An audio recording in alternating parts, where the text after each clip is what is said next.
Olá, bem-vindo ao primeiro Papo Imuna.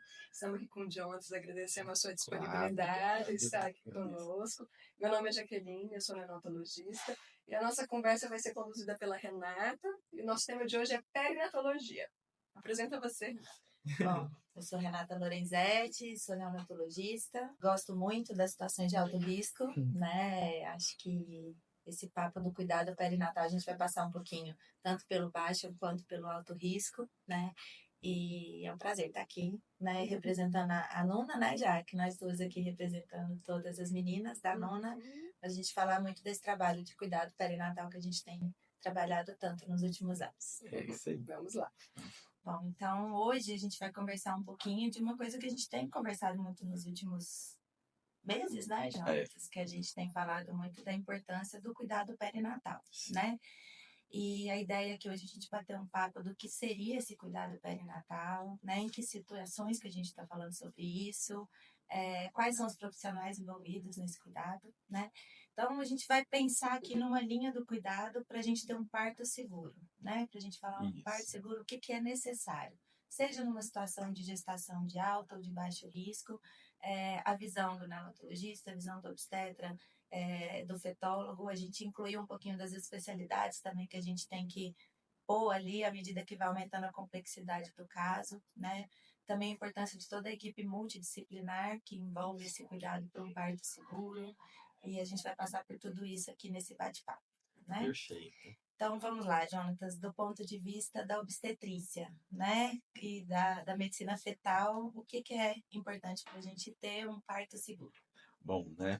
Queria agradecer por estar aqui com vocês. É um prazer muito grande me apresentar. Eu sou Jonathan Soares, eu sou médico ginecologista e obstetra e sou especialista em medicina fetal, né?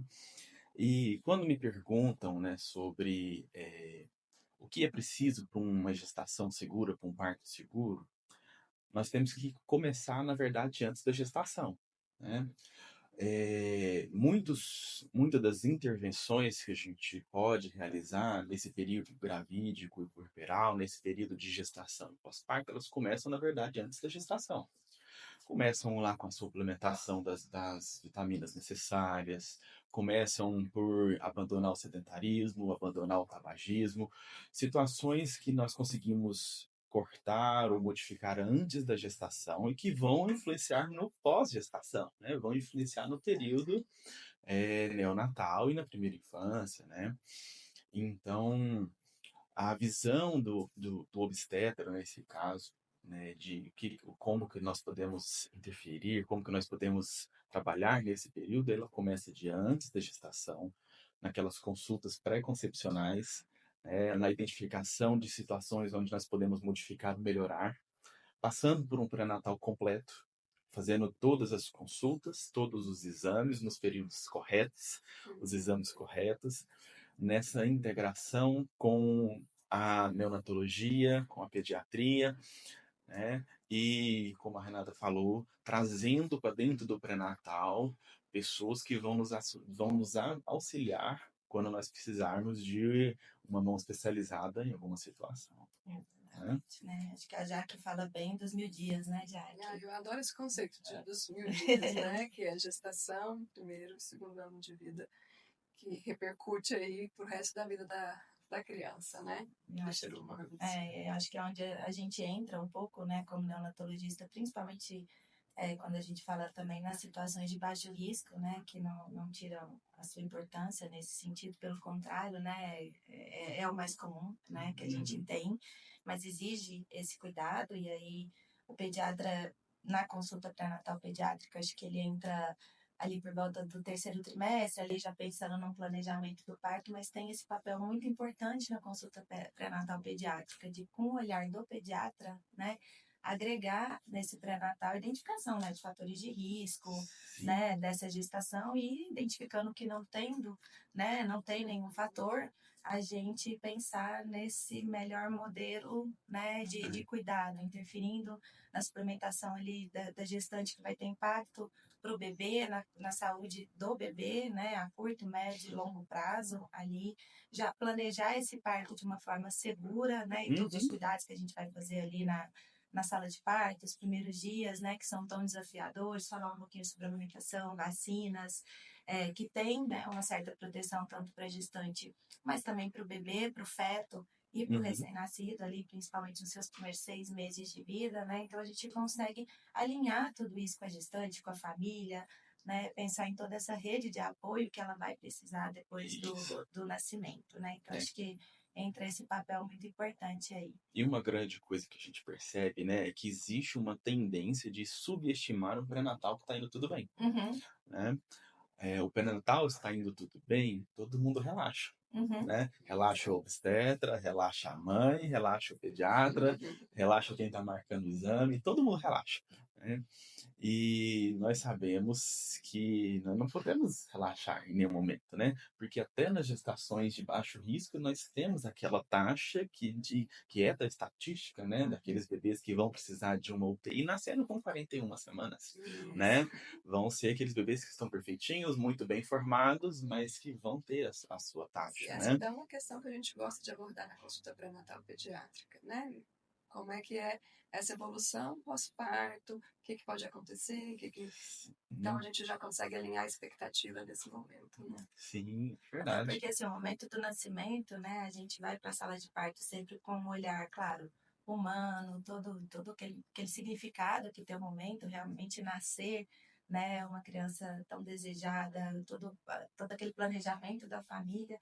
Mas o fato é que nascer é o momento mais desafiador que a gente tem na vida, né? A transição mais A complexa. transição mais complexa, né? Quando a gente vai dar o curso de reanimação, a gente fala o quanto é desafiador do ponto de vista de adaptação, né? Que a gente chama de transição da circulação fetal para neonatal, toda essa transição do feto para o período neonatal que todos nós vamos fazer na hora que a gente nasce, Sim. né? De baixo ou de alto risco, o quanto ela é complexa e por isso ela também precisa de um olhar muito especializado, sem tirar a humanização e toda a magia do momento que a gente entende, né? Mas a gente sem perder esse olhar para o quanto é importante esse momento também do ponto de vista fisiológico, né? Que a gente fala para ser o mais seguro possível e fazer tudo aquilo que está recomendado na literatura. E né? sabendo Então, disso, na sala de parto, a gente já separa todo o material. Às vezes a família não está nem prestando atenção, mas a gente está com tudo preparado, né? Porque a gente não sabe. Aquele bebê às vezes não tem nenhum fator de risco, mas a gente sabe que 1 em cada 10 bebês precisam para ajuda para respirar, né? Então tem que estar tudo preparado. A gente não quer usar nada daquilo, mas se tiver, tem que estar na mão. Tem que estar na mão, rápido, né? Rápido. Disponível Com e certeza. funcionando. E eu sempre falo, gente, tempo é certo, não dá pra gente perder tempo, então tem que estar tudo à mão, não dá pra E no esperar, né? backstage, às vezes, né, a gente tá ali conversando, todo mundo acalmando um pouco o momento, mesmo em situações de risco, a gente tenta, né, quebrar um pouquinho ali, sem perder a segurança. Então, checa o material ali no nosso cantinho, deixa tudo organizado. A gente conversa com o obstetra a questão do tempo do clampeamento de cordão, que é uma coisa que faz toda a diferença nessa adaptação. Então, as situações que exigem um clampeamento imediato, Sim. as situações que, pelo contrário, né, prolongar o tempo de clampeamento auxilia nessa transição. A importância do contato pele a pele ali, imediato, na sala de parto, a amamentação na primeira hora, né? Mas também, quando a criança necessita de alguma coisa, a gente tem menos de 1 minuto, né? 1 minuto Pra de agir. ouro que a gente tem para agir. Então, todo esse equilíbrio dentro da sala de parto, ele precisa existir para que a gente mantenha esse parto seguro, desde o pré-natal, no momento do parto, e que vai influenciar nos primeiros dias de vida do bebê, né? Com certeza. Quanto mais adequado a esse nascimento, esse suporte, quanto melhor essa família tá, né, apoiada ali, eu acho que a gente consegue entregar isso de uma forma mais segura, né? Fechando já um pouquinho esse conceito do parto seguro, principalmente para situações de baixo risco. Mas como a gente está aqui, né, há muito tempo também falando da questão do cuidado perinatal e a gente tem falado da importância, né, desse trabalho em equipe. Eu acho que cada vez mais, né, cada um dentro da sua especialidade tem o seu papel, né? Perfeito. E isso agrega, né? Isso agrega qualidade, isso agrega segurança para essa família. E como eu falei, não só nas situações de baixo risco, agora já vamos levar um pouquinho mais para as situações de alto risco, né? Que eu acho que envolve um sistema ainda mais complexo de cuidado. Mais refinado. Mais refinado. Que exige, às vezes, muito especialistas, né? Seja um obstetra, que às vezes tem mais experiência, né? E rotina de gestação de alto risco. Aí já entra também a importância do fetólogo com um olhar muito específico ali para aquela situação. O envolvimento do pediatra, né, do neonatologista, que precisa acompanhar todo esse processo. Quando a gente ainda fala ainda dos casos que tem cirurgia fetal, enfim, né, é um mundo que a gente tem para falar sobre essa linha do cuidado perinatal que a gente está desenvolvendo e criando essa rede, né, de uma forma mais sustentada aqui. E as especialidades, né? Porque a gente, quando envolve principalmente essas situações de risco, a importância da psicóloga, né? Perinatal. Com certeza. A enfermeira obstetriz, porque não necessariamente um parto de risco vai ter uma contraindicação formal com parto normal, independente de qualquer coisa, ainda que vai para uma cesárea, o preparo do corpo dessa gestante para uma cesárea ou para um parto normal, né? Tanto do ponto de vista físico quanto mental, ele é extremamente importante. Quando a gente fala um pouquinho das deformidades, principalmente orofaciais ali, né, com risco maior, não significa que essas crianças muitas vezes nascem a termo, nascem super bem, a gente vai poder fazer acompanhamento tardio, vai poder fazer contato pele a pele e vai poder estimular esse bebê na sala de parto. Mas a gente sabe que a dinâmica é um pouquinho mais difícil, então será que ter a fono nesse momento e já trabalhar isso no pré-natal não é interessante, né? Então, como que você vê, Jonatas, essa organização desse cuidado perinatal? Como é que a gente pode fazer isso? Numa situação onde a gente foge do comum, né, numa gestação de alto risco, em uma gestação onde nós temos um feto precisando de um cuidado especial e de um recém-nascido que vai precisar de um cuidado especial, nós não podemos andar sozinhos, né? Nós precisamos trazer para perto quem vai agregar com mais segurança para aquela situação, né?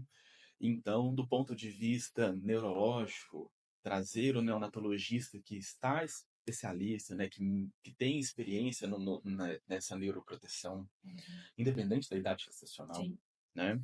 Trazer o neurocirurgião ou o neurologista, né, para dentro desse círculo do parto. Do ponto de vista cardiológico, trazer a cardiologista pediatra, né? O cirurgião pediatra, né? O geneticista, muitas das vezes, ele vai ser necessário. Então, são especialidades médicas ou multidisciplinares que nós vamos precisar pegar na mão. Trazer para dentro do parto, né? Trazer para dentro desse período de adaptação, né? E para realmente organizar e planejar esse parto, porque vai fazer muita diferença para a família e para aquela criancinha que está nascendo, quando todo mundo fala a mesma língua, quando todo mundo tem o mesmo pensamento, né? Quando todo mundo já sabe aonde ele vai e aonde começa a parte do outro, né? E com isso nós integramos esse cuidado, né? Literalmente é o cuidado perinatal, que é antes, durante e depois do parto, né? Que vai gerar para aquela criança o maior nível possível disponível de atenção médica e multidisciplinar. Isso pode ter um desfecho muito melhor, né, do que todo mundo ser pego no susto. Exatamente. Né? Sem falar da parte do acolhimento da família, né? Sem falar da parte do acolhimento da família. É difícil um diagnóstico não esperado, né, ali na gestação, mas quando ela se sente amparada, que tem todo um time, toda uma equipe que está trabalhando em prol ali do bebê, isso faz completa diferença, né, para a vida dessa família. Então, a gente trabalha de forma cada um individualizada, mas como um time, né? E faz diferença ali no acolhimento, na tranquilidade de seguir. E principalmente quando nós temos as indicações. Porque diante de uma situação não habitual, seja de uma gestação múltipla, 3 crianças de uma vez, né? Ou de uma gestação onde aquele bebezinho que está sendo gerado possui uma condição genética muito grave ou uma malformação muito grave, as mães se sentem perdidas. Sim. Né? Quando ela recebe uma notícia, mas ninguém dá o caminho das pedras para ela, ela vai ter que buscar por conta própria. Isso gera né? um sofrimento Isso muito gera um maior, sofrimento. Ela vai falar, aonde eu vou? Para quem eu vou procurar? Né? E quando aquela equipe já está sintonizada, né, o pilar daquela equipe, que é o obstetra, o especialista na medicina fetal e o neonatologista, quando eles conversam, quando eles se indicam, falam, olha, vai na doutora Renata. Ela já está sabendo do Já está caso, sabendo do caso, já por passei para exemplo, né? ela. Ela já está sabendo, ela vai te orientar, ela vai trazer, vai te pegar na sua mão, vai trazer para dentro o cardiologista, o neurologista, o cirurgião pediátrico, ou vai trazer o geneticista, ou vou trazer mais colegas para o parto. Nós vamos precisar de 3 no parto, Sim, né? Exatamente. E isso gera para a mãe, para aquela família, né, a sensação de fui acolhida e estou no caminho certo, Tá tudo porque bem, está né? tudo fluindo, está tudo bem. É, Né? Isso é muito importante, Com porque a certeza. partir do momento que ela precisa procurar por conta própria, ela vai se sentir insegura. Será que eu estou tomando a melhor decisão? Né? Será que esse profissional era o que eu realmente precisava ou será que eu escolhi mal? Né? Eu acho que o que a gente pensa muito, assim, quando eu vejo esse planejamento do parto na situação de alto risco, né? É tão importante, acho que esse trabalho em equipe, porque nesse momento o feto, ele está com a mãe, né? Uhum. E ele está sob o domínio ali, sobre os cuidados do obstetra e do fetólogo, né? Sim. E a gente, como neonatologista, está ali acompanhando todo esse desenvolvimento e vindo aqui por fora e fazendo todo o planejamento do parto, né? No sentido até de fluxo que essa criança vai seguir. Isso. Então, e a mãe está ali com a equipe da obstetrícia, né? Com o fetólogo acompanhando aquilo de perto, porque é extremamente desafiador definir o melhor momento do parto. A gente tem, de um lado, a prematuridade, com todo o seu desafio, mas que, graças a Deus, cada vez melhor, com a mortalidade cada vez menor, uma morbidade cada vez menor, com todo esse conhecimento que a gente tem nos últimos anos. Por outro lado, a gente tem que saber até onde a gente pode prolongar essa gestação. Então, e isso tem que ser um trabalho de quem está aqui, né? O obstetra, o fetólogo, a gente como neonatologista está ali e fala, não, 28, 30, 32, todo tanto que a gente consegue com segurança melhor. Mas a gente já está aqui pensando, bom, aonde essa criança vai nascer, né? A gente tem que lembrar que existe níveis de complexidade diferentes dentro dos hospitais da UTI neonatal, né? Isso, essa estratificação ela é importante para o funcionamento da saúde, seja pública ou privada. A gente não pode ter UTIs primárias em todos os lugares e não ter uma terciária. A gente não dá para sair construindo um monte de UTI terciária em lugares, às vezes, onde não vai ter todo esse recurso. Então, a gente precisa entender aonde essa criança vai nascer, lembrando que sempre o ideal é que essa criança nasça e fique nessa mesma instituição, sem precisar do transporte. O transporte, quanto mais a gente evita, melhor, mas quando ele é necessário também está tudo bem. O importante é a gente fazer isso de uma forma segura, né? E também, muitas vezes, planejada. Quanto mais a gente planeja, melhor a execução disso. Mas a gente tem que ter esse olhar, bom, essa maternidade atende o risco da gestante e atende o risco do bebê. Essa UTI neonatal tem a equipe, tem o material, tem estrutura especializada para esse nível de complexidade. Ou não, ela não tem, mas é o melhor que a gente tem aqui nessa região para essa estabilização inicial. Se essa criança precisa de alguma coisa a mais, ela vai ser transferida para aquele lugar onde às vezes não faz o parto, mas faz aquela cirurgia complexa no bebê.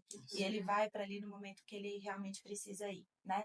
Então, acho que o neonatologista ele faz esse trabalho por trás durante todo o pré-natal e costura, né? Eu acho que ele faz essa comunicação, essa integração entre a equipe que nesse momento está na linha de frente, que é o obstetrícia e o fetólogo, e a gente que está aqui, né? Lógico, a equipe multidisciplinar aqui também, mas a gente já olhando o especialista que essa criança vai precisar, que às vezes vai precisar vir aqui para o pré-natal para discutir. Então, o momento de nascimento do cardiopata, qual que é o olhar do cardiologista aqui junto com o obstetra?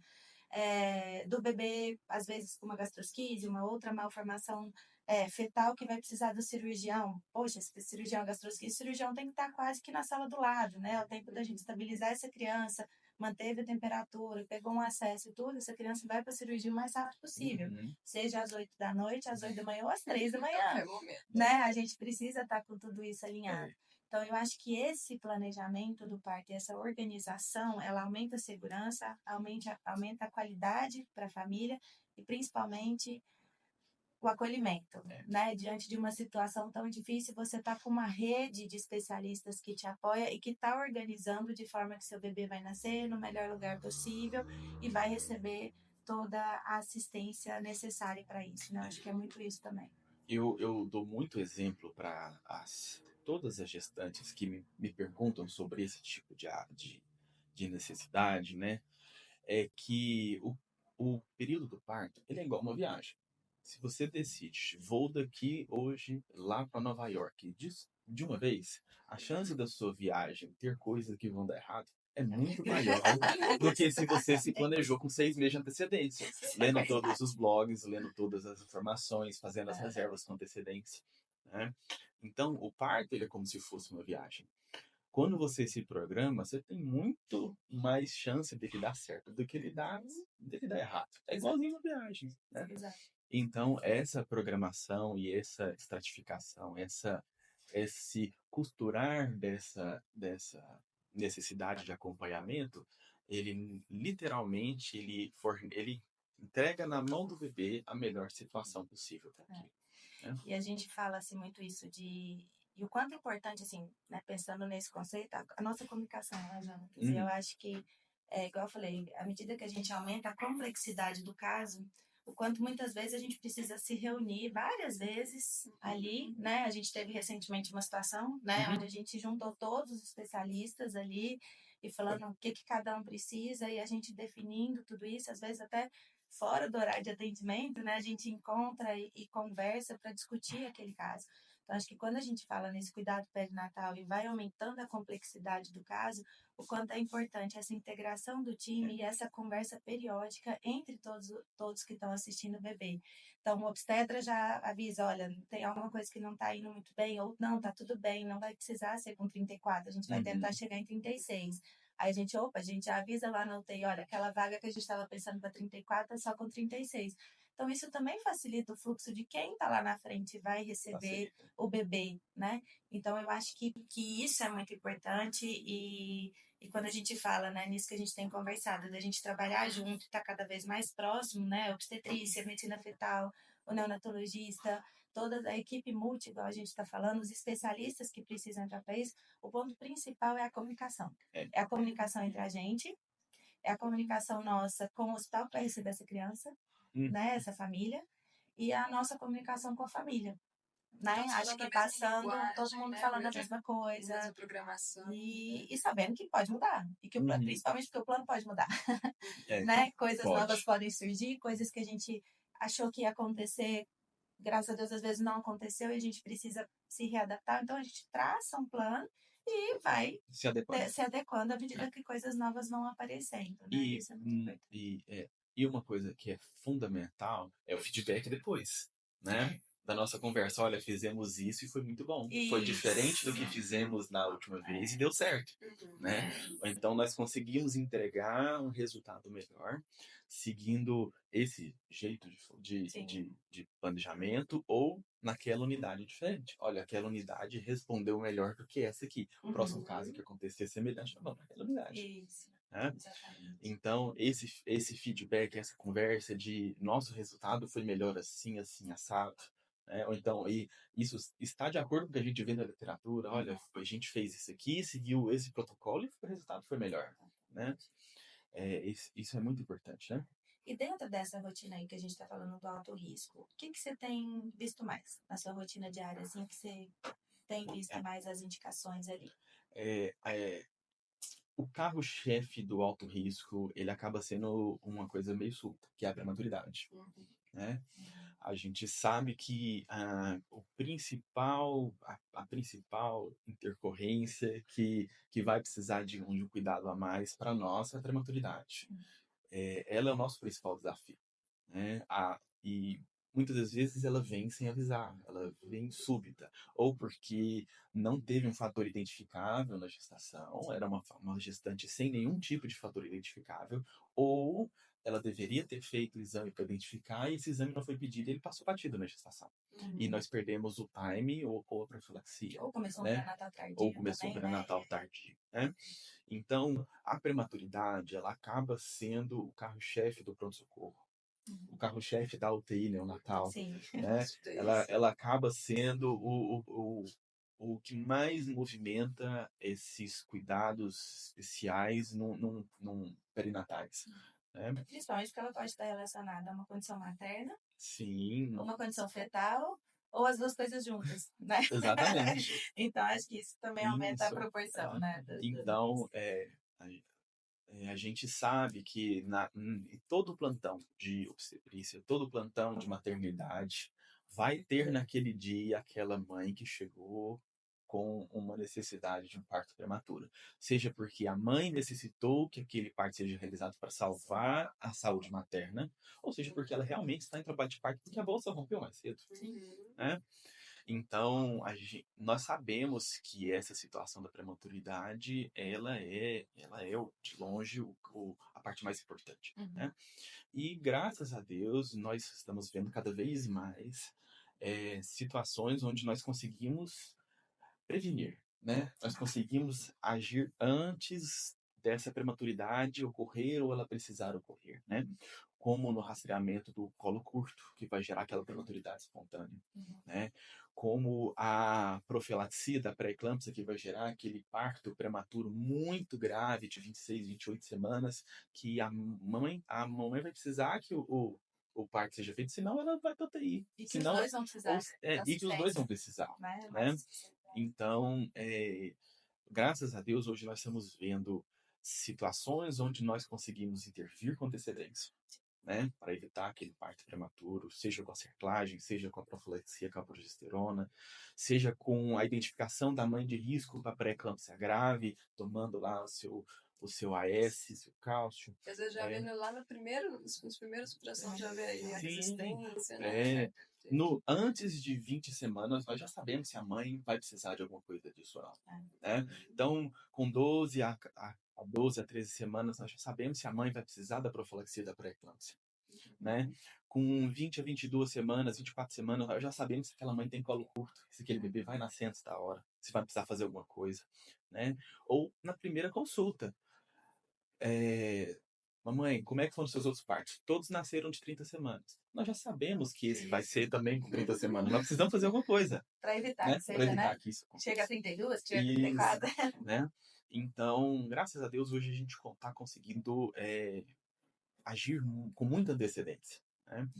E quando não é possível evitar, principalmente postergar. Né? Às vezes, o AS vai evitar daquela pré-eclâmpsia surgir de 26 semanas e jogar ela para 32. Né? Isso vai fazer uma mudança por completo na sobrevida daquela criança e sobrevida sem sequelas. Que é o nosso objetivo. Então, e uma outra coisa que eu falo muito é que, assim, você preparar a gestante para isso também, né? Então, acho que a gente trabalha muito tempo na UTI neonatal, né? O quanto é importante esse preparo para ela. Que eu brinco que muitas vezes a primeira semana da mãe dentro da UTI, quando ela é pega de surpresa, é ela organizar que tá tudo bem estar ali, porque ali é o melhor lugar para estar nesse momento e que ela não tem culpa, ela não tem, aquilo aconteceu até por todo o cuidado que ela teve, né? E não pelo contrário. E aí eu acho que isso evita uma situação difícil na UTI na primeira semana, onde ela tem que lidar com o pós-parto dela. A gente tem que lembrar que ela tá puérpera, de parto normal, cesárea, é um puerpério, né? Flutuando hormônios, um corpo desgastado ali, né, por uma gestação complexa, às vezes complexa para ela, às vezes complexa para o bebê, mas que no pós-parto imediato, seja por um parto normal ou parto cesárea, ela tá se recuperando desse processo. E ao invés de estar fazendo esse puerpério em casa com toda a sua rede de apoio, ela está indo para visitas diárias dentro da UTI, recebendo notícias que muitas vezes não era aquilo que ela gostaria, ou que até dentro de um cenário é o melhor que a gente pode ter, mas ela está tendo que lidar com o desafio de por que eu tô aqui? Entendeu? Onde foi que eu errei, né? Onde foi que eu errei? Essa pergunta, né? Se tinha alguma coisa que eu podia fazer, essa pergunta sempre surge. É verdade. E aí a gente que está ali na linha de frente, tentando, né, trazer ela para um momento que, por mais que ele seja difícil, ele é o mais adequado ali, porque é o que a gente tem para fazer, que aquilo vai passar, né? E a gente está ali para ajudá-la. Mas a gente sabe que é um desafio muito grande, até do ponto de vista físico, por esse deslocamento num momento onde ela precisaria estar um pouco mais quieta, mas também emocional, onde ela está com um filho numa condição desafiadora e ao mesmo tempo tendo que lidar com essa situação de, nossa, por que eu tô aqui? Tipo, eu brinco e falo assim, gente, você tá aqui, acho que às vezes desde o momento que você engravidou, porque era uma gestação de alto risco, e tá tudo bem, né? Aqui é o melhor lugar para você estar. A gente entende que é super desafiador, mas às vezes é um sofrimento que a gente consegue minimizar. Tirar nunca, né? Ninguém quer ter um bebê na UTI, mas a gente consegue minimizar aquilo com esse preparo dela para enfrentar isso tudo. Acho que dentro do que você falou, outra coisa que acho que mudou muito nos últimos anos, a gemelaridade, né? A gente tendo bebês um pouquinho mais velhas, as fertilizações e todos os tratamentos. E aí a gemelaridade tem uma particularidade, né, na medicina fetal. Tem, do ponto de vista da ANEL, é o nosso preparo de que é uma gestação, mas a hora que nasce são duas crianças para serem atendidas. Duas equipes na sala de parto, e que a partir do momento que nasce, basicamente cada bebê vai ter a sua história. Cada um vai ter as suas intercorrências ou não, a sua evolução ou não. Suas necessidades. Então, são duas crianças. A gente tem que entender isso no momento do nascimento e depois. Mas dentro da gestação, o que a gente pode ter de situações na gemelaridade ali, que é tão frequente também? Quando nós vamos para o mundo da gemelaridade, e que realmente está aumentando, eu acho que não tem nenhum dia do consultório dos meus ultrassons que não tem pelo menos 2 gestantes congênitas. De 2, 3, né? 2 ou 3 acompanhando lá. No mundo da gemelaridade, nós temos também a prematuridade, que isso influencia muito, né? Nós temos tipos de gêmeos que, obrigatoriamente, eles vão nascer antes da hora. Nós não podemos deixar eles irem mais para frente, porque o risco vai aumentar muito, né? E nós temos complicações específicas das gestações gemelares, né? E que hoje a gente já tem as terapias intrauterinas, como a transfusão feto-fetal, como a sequência anemia-policitemia, a restrição seletiva do crescimento fetal, as malformações que são mais comuns nas gestações gemelares, né? E hoje nós temos um arsenal maior, né, para a gente tratar e conseguir levar essa gestação a uma idade gestacional onde aquelas crianças podem nascer com o risco otimizado, né? Onde seja o período onde é o menor risco para ela. Até o momento onde a gente chega, a partir de agora, é mais seguro estar aqui fora do que lá dentro. Né?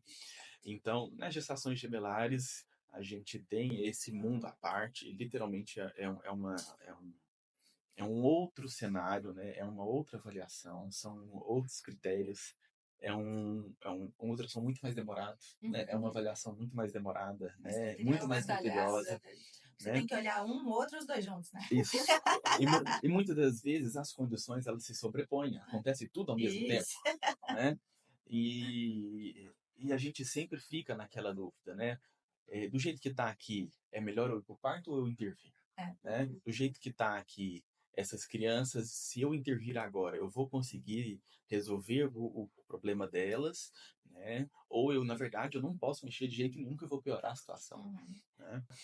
Então, nesse grupo de gestações gemelares, ele ainda é um desafio muito grande, né? Com muitas coisas novas surgindo a todo momento, né? Técnicas novas, equipamentos novos, né? Ultrassons modernos, né? E muitas das vezes é muito importante a gente avisar mesmo, falar, olha, vai nascer 2 bebezinhos, onde um pesa 2 quilos, outro pesa 1. E tem uma diferença muito grande. Um está com metade do peso do outro, né? Eles estão diferentes. Um talvez não precise de UTI e o outro talvez vai ficar no UTI um tempinho, né? E a mãe vai levar um para casa e o outro vai continuar, né? E a gente vai preparar essa família para essa dinâmica, pra né? Essa dinâmica, para essa divisão. A internação, e eu falo que às vezes na UTI é engraçado, porque a gente fala assim, não, vai ser uma internação rápida, 15, 20 dias. 15, 20 dias, né? Assim, pra gente, dentro da UTI, isso é um tempo curto ali, diante do fato que a gente tem que pegar um bebê de 1,5 kg, transformar ele em 2 no intervalo curto e entregar na melhor condição possível, né? Sim. Então, eu acho que é esse, né, até nesse preparo aí a gente já entra antes, olha, vai precisar de uma rede de apoio, alguém para te levar para ficar com um, tirar leite para deixar para um e para levar para o outro para UTI, né? Então, isso é realmente muito, muito importante. Eu acho que outro ponto, assim, que é um ponto que às vezes é um pouco mais sensível da gente conversar, mas eu acho que é necessário, são as malformações, né? Acompanhadas ou não de síndromes genéticas, né? E aí a gente queria falar um pouquinho também desse olhar e onde a gente entra junto trabalhando ali, né? E isso acaba que é relativamente frequente, né? E hoje em dia a gente faz uma diferenciação muito importante, né, em como nós vamos conduzir a gestação. Porque nós temos as situações de altíssima letalidade, em que a gente sabe que aquela criança tem uma malformação ou uma síndrome genética que invariavelmente ela vem acompanhada de uma letalidade altíssima ou às vezes muito rápida, né? Quanto aquelas malformações que às vezes elas são visualmente muito impactantes, como por exemplo uma fenda, né? Uma fenda palatina, né? E que a gente sabe que aquilo lá não vai ter um risco de vida muito importante, mas vai ter um impacto visual e emocional e psicológico muito importante, né? E que não vai ser resolvido rápido. E que não vai ser resolvido rápido, vai ser um processo de sequências cirúrgicas, né? E crescimento da criança, e acompanhamento ao longo do prazo, né? Então, hoje a gente divide muito. Aquela criança, aquela mãe, aquela família que vai precisar de um cuidado mais voltado, às vezes, para uma área mais paliativa. Sim. Uma área de minimizar danos, sofrimentos, né? Sem desprezar aquela vida. Exato. Né? Sem a mãe sentir que não estão fazendo nada pelo meu filho. E aí né? entra, né, assim, já o neonatologista com essa visão do paliativo. Isso, com essa visão do paliativo. Psicologia, né? Psicologia. De cuidado perinatal, eu acho que é fundamental esse trabalho em equipe. Isso, ali, né? Assim, para esse acolhimento. E cada vez mais tem neonatologistas se especializando nessa área, né? Sim, né? Porque existe uma diferença muito grande entre não fazer nada, né, e fazer aquilo que é adequado para aquela situação, né? E de forma humana, aquela família, em momento nenhum, ela pode se sentir durante a gestação e depois do parto que nós estamos desprezando a vida do filho, daquela criança que está sendo gerada, né? Então, da escolha dos profissionais, né, até o jeito de conversar, o jeito da gente falar e de transmitir uma informação dizendo, olha, essa doença do coração, ela não é passível de ser corrigida operando, né? É uma doença onde a gente não tem como operar. Né? Ou então, essa criança tem uma síndrome genética que operar esse coraçãozinho não vai resultar num resultado final diferente. Invariavelmente, nós vamos ter outras coisas que estão associadas que vão nortear o desfecho. Né? Até aquela criança que, olha, ela não tem nada associado, é uma cardiopatia gravíssima, mas que nós conseguimos operar e resolver. Né? E que muitas das vezes nós vamos falar assim, olha, vai precisar nascer em tal lugar, com tal médico, com tal hospital, com tal cirurgião do lado. Disso ali no disso. momento, as coisas vão acontecer na etapa tal, porque também muitas vezes a gente vai achando que nasceu, operou, não é bem assim, não né? É bem a assim, gente precisa estabilizar, existe uma transição, enfim, preparar para esse time, porque aí você acha assim, vai nascer e vai resolver. Não é assim, né? Então, acho que isso também é muito importante. E acho que muito essa visão, assim, às vezes dentro de um cenário extremamente complexo, onde você recebe uma sequência de alterações, você fala assim, nossa, será que é possível?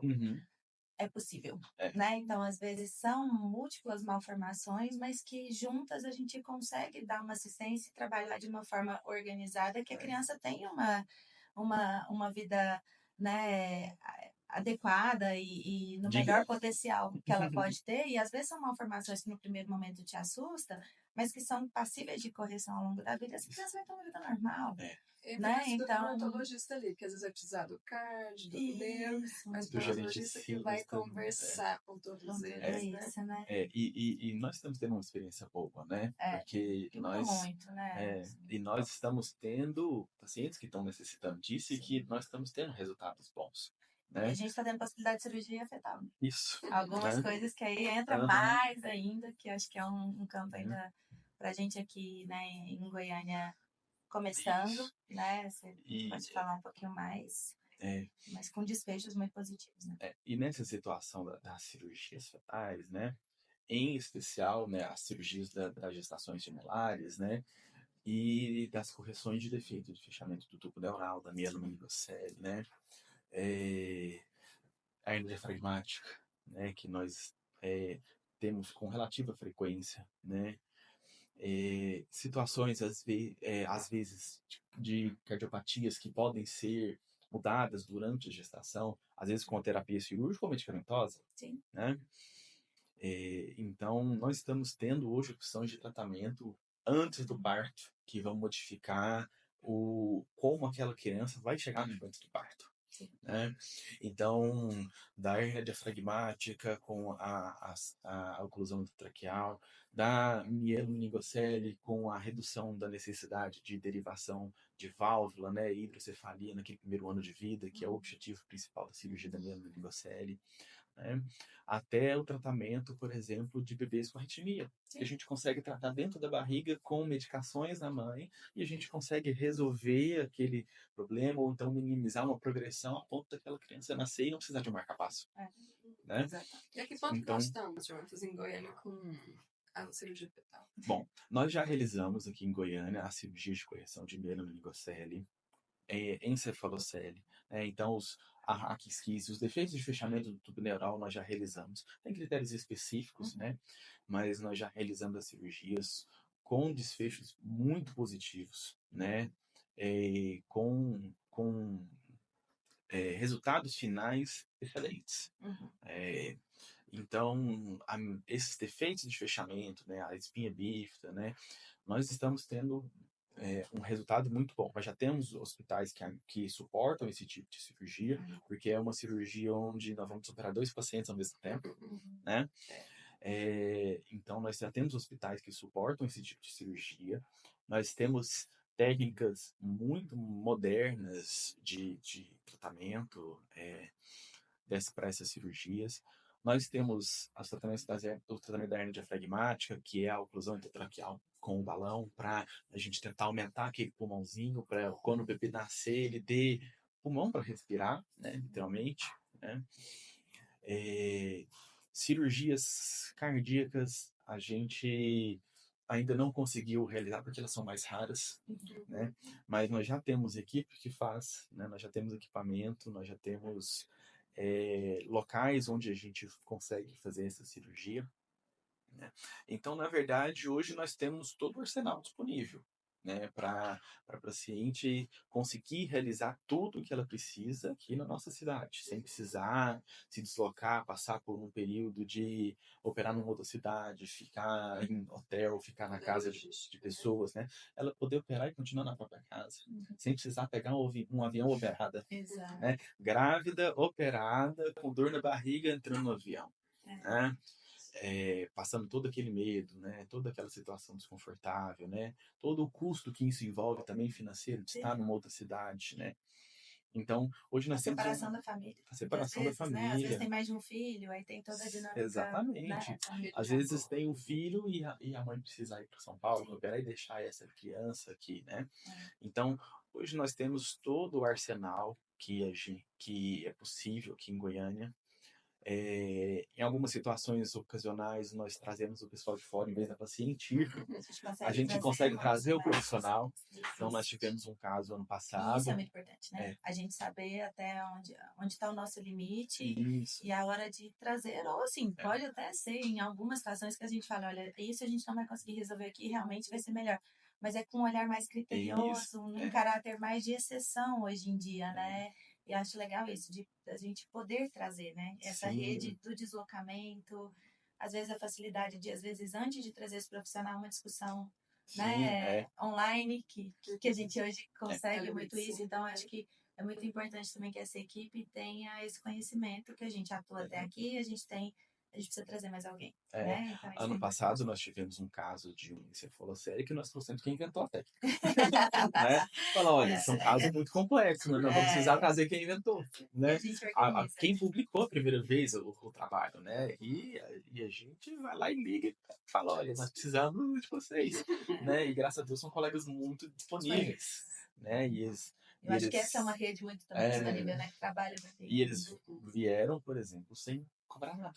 Né? Sem custo nenhum, né? Vieram pela ajuda, né? A gente, aquela família custeou a passagem, né, a estadia, mas eles não cobraram nada, né? Então são Mostrando que a gente gosta do que a é gente pessoa que gosta, pessoa com toda a capacidade técnica e científica, né? É. E realmente a gente já tem aqui em Goiânia tudo o que é preciso, né? E aí nisso, eu acho que até pra gente já ir, que a gente já tá bem Tá mas lançado? acho que deu pra gente passar muito por tudo que a gente queria conversar, né? Tanto situações de maior risco ou menor risco, algumas das nossas limitações, porque a gente precisa reconhecer isso também, mas assim, muita coisa que hoje a gente já pode fazer aqui, né? Mas uma outra coisa que a gente tem conversado recentemente, a gente está falando aqui, parece que a gente está falando só do setor privado, né? Uhum.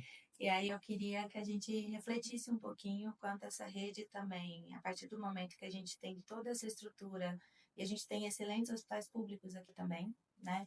Então a gente também tem muito essa necessidade na rede pública e o que a gente Sim. precisa um pouquinho é chamar a atenção, às vezes, dos gestores para esse olhar e criação também dessa rede dentro das unidades públicas.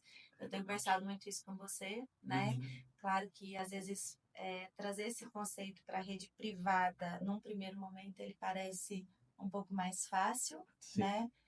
Porém, a gente tem que entender que às vezes o N, né, o número de pessoas e de necessidades dentro da rede pública, e a gente tem hospitais aqui referência no nosso estado para isso, né? Então, a gente pensar um pouquinho como isso pode se desenvolver, toda essa rede também no privado, né, que a Uhum. gente está com uma experiência um pouquinho maior, mas a importância disso na rede pública, né, que a gente está reforçando. Fundamental, né? Querendo ou não, nós vivemos num país onde a maioria da população depende do SUS, né? Ou Que é ela maravilhoso. isso, né? Que é maravilhoso, E né? A gente não que pode às vezes realmente não tem condição de sustentar uma UTI neonatal, ou sustentar um plano de saúde, ou pagar uma intervenção particular numa outra cidade, por exemplo, né? Então, nós realmente vemos que o número de pessoas que necessitam, né, no âmbito do SUS, ele é maior, né? E graças a Deus pelo SUS, porque o nosso SUS funciona muito bem, apesar das suas limitações. Sim, né? seus desafios. Dos seus desafios. Né? Então, não são poucos, mas o nosso SUS funciona muito Funciona bem, né? As nossas UTIs do SUS, São elas são fantásticas. fantásticas. Elas estão com experiência em todo tipo de situação. E tem situações que às vezes eu falo para a mãe que tem plano de saúde, é melhor você viver nascer no UTI do SUS. Hoje, né? Né? Tem situações que eu falo, olha, o plano de saúde que a senhora contempla tem esse hospital e, na verdade, o hospital do SUS X ou Y, ele tem um Porque o suporte seu melhor. hospital, igual a gente estava falando, né? O Isso. seu hospital não é um nível 3, talvez. Isso. E tá tudo bem não ser, né? Assim, igual eu Uhum. falei, tem os níveis, né? De Isso. cuidados dentro das UTIs. A gente não tem nível 3, nível 4 em todos os lugares.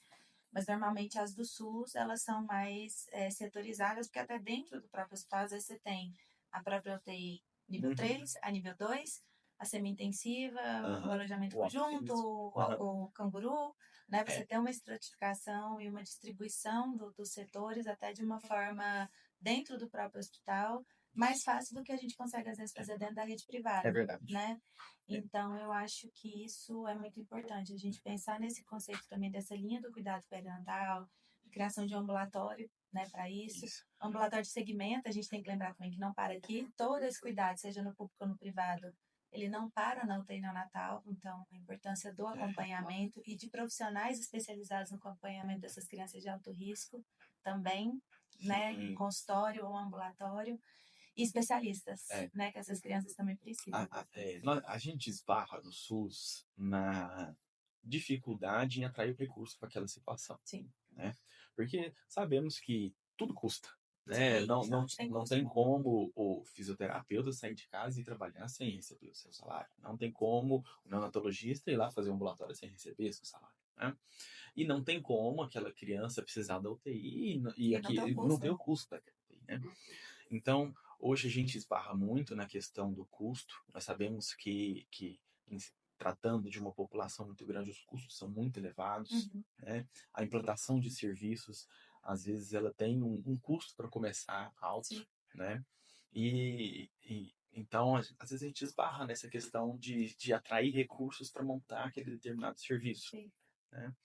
Mas o E, objetivo é reduzir custo, né? É a exatamente, gente pensar naquele conceito de saúde baseada em exatamente. valor, né? O cuidado centrado no paciente, redução de custo, experiência do paciente, cuidado centrado na família também, Sim, ali, né? Com esse objetivo Impacto final. prognóstico. E um dos pontos que a gente tem falado muito que é a equidade, é, né? Acho que a equidade nessa linha do cuidado, a gente precisa ser um foco para a gente conversar. Por isso que eu quis trazer um pouquinho essa questão de público e privado aqui para nossa conversa, porque a gente conversa muito sobre isso, né, Jonatas? Que não é só um lado, a gente tem que pensar em é, todo esse cuidado e eu acho que é importante a gente falar sim, disso. e vão ter situações onde determinados pacientes vão precisar de mais e determinados pacientes vão precisar de menos, Sim, né? Isso do privado ao público, né? e a gente tem que racionalizar isso, porque isso Isso reduz custos, isso reduz. melhora a assistência, melhora resultado, E né? muitas Eu acho das que é isso. vezes, né, uma intervenção ou profilaxia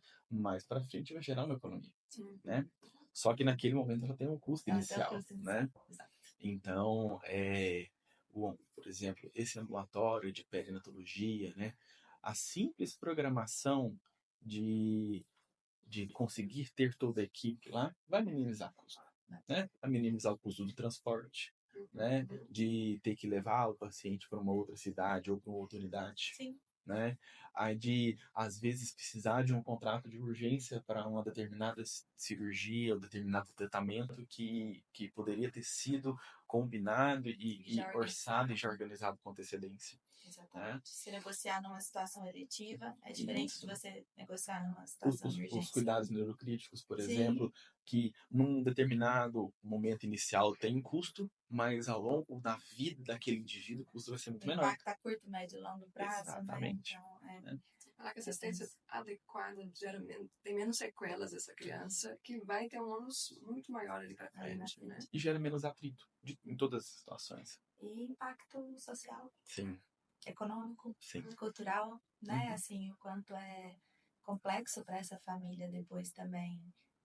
Se a gente falou dos desafios, né, de costurar isso no privado, isso no público depois que vai todo o deslocamento, enfim, né? A gente tem que pensar em tudo isso. Então, acho que é muito dentro do que a gente fala da saúde baseada em valor.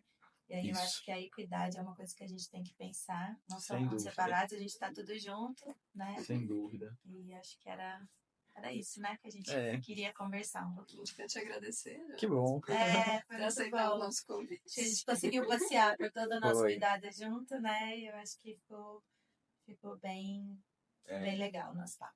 Gente, foi um prazer participar. Sim, Lembrar que a gente anda de mão juntos. sempre. Sempre, né? Ninguém Não trabalha existe sozinho. profissional sozinho. Não existe. Se ele tá sozinho, em algum momento vai, Tá- vai demonstrar uma fragilidade naquele Ninguém faz nada acompanhamento. sozinho. Né? Né? E dentro dessa linha, menos ainda. Né? Isso. São muitas cabeças pensando, Isso. muitos corações trabalhando juntos, né? Pra gente ter o melhor desfecho para todo mundo. E ser um caminho mais leve pra gente também, Sim, né? com Essa certeza. divisão de responsabilidades, a gente precisa pensar no profissional também. Ele não precisa carregar a carga sozinha. Quando a gente divide o cuidado, divide a responsabilidade, acho que fica melhor para todo mundo e fica melhor pra gente como profissional também.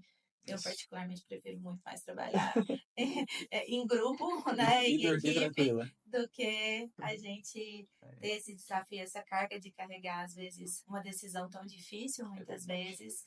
E quando a gente compartilha isso com profissionais, né, de qualidade, que tem, né, conhecimento científico, que tem uma linha de trabalho muito próxima, acho que é melhor para todo mundo. Inclusive para a gente como profissional, né? Acho que isso é importante também. Que bom. E é isso. Esse aí foi um prazer muito grande. Obrigada. Muito obrigada por quem acompanhou até aqui. Nós agradecemos o Jonathan, a Renata. Esperamos vocês nos próximos. Que bom.